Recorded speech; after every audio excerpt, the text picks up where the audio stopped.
Assalamualaikum warahmatullahi wabarakatuh. Sahabat Big Story dimanapun kalian berada, saya mengucapkan banyak terima kasih atas segala support yang diberikan, sehingga channel ini terus berkembang. Saya doakan buat sahabat semuanya selalu diberikan kesehatan dan berlimpah rezekinya oleh Allah Subhanahu wa Ta'ala. Di video sebelumnya saya bercerita tentang wali yang berada di daerah selatan Kota Pati. Saat ini saya akan bercerita tentang kisah perjalanan wali yang berada di utara Kota Pati. Siapakah beliau ini dan apakah beliau tersohor di Nusantara? Simak terus videonya dan jangan sampai di skip. Beliau bernama Sunan Muria. Sunan Muria merupakan salah satu ulama yang termasuk dalam Wali Songo. Sunan Muria sendiri memiliki nama asli Raden Umar Said. Sunan Muria merupakan anak dari Sunan Kalijaga dengan Dewi Saroh. Nama dari Sunan Muria sendiri diambil dari nama gunung yang digunakan beliau dalam mendakwahkan agama Islam. Dan Gunung Muria juga merupakan tempat beliau tinggal dan mendirikan pondok. Sunan Muria selain mempelajari ilmu dari ayahnya sendiri, yaitu Sunan Kalijaga, Sunan Muria juga belajar dan berguru kepada Sunan Ngerang, termasuk Sunan Kudus juga berguru kepada Sunan Ngerang. Sunan Ngerang merupakan ulama besar yang melakukan dakwahnya di Kabupaten Pati hingga Juwana dan Rembang. Sunan Ngerang memiliki nama asli Syekh Muhammad Nurul Yakin. Beliau merupakan keturunan dari Nabi Muhammad SAW yang ke-26. Sunan Ngerang memiliki murid yang ternama. Mereka adalah Sunan Muria, Sunan Kudus, Adipati Patak-Wara dari Jepara, Kapa, dan adiknya Gentiri. Dan Sunan Ngerang juga memiliki dua orang putri.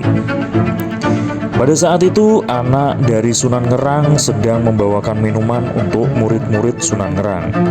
Akan tetapi tidak disangka-sangka, ternyata Adipati Patak-Wara menyukai salah satu anak dari Sunan Ngerang tersebut, yaitu Dewi Roroyono. Sang Adipati pun mulai melihat kecantikan dari Dewi Roroyono. Pada saat menghantarkan hidangan, Dewi Roroyono mendapatkan perlakuan kurang baik dari Adipati Patak-Wara. Akan tetapi pada cerita ini dan pada beberapa sumber yang beredar, tidak dijelaskan secara rinci mengenai tindakan apa yang dilakukan oleh Adipati Patak-Wara terhadap Dewi Roroyono. Melihat Dewi Roroyono tidak tertarik dengan Adipati Patak-Wara, akhirnya terbesitlah pikiran jahat Adipati Patak-Wara. Ia berencana akan menculik Dewi Roroyono dan membawanya ke Mandalika, Jepara. Saat malam sudah semakin larut, Adipati Patak-Wara dan dibantu dengan Kapa dan Gentiri melakukan aksinya menculik Dewi Roroyono. Mereka berhasil membawa kabur Dewi Roroyono dari rumah Sunan Ngerang menuju ke Mandalika, Jepara.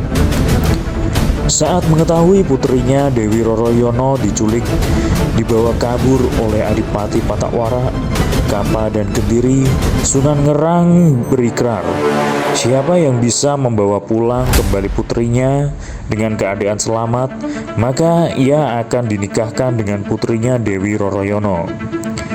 Karena itu merupakan anak dari gurunya, maka Sunan Muria dan Sunan Kudus berinisiatif untuk menolong putri sang guru. Perjalanan menuju Mandalika, Jepara dilakukan pada saat itu juga.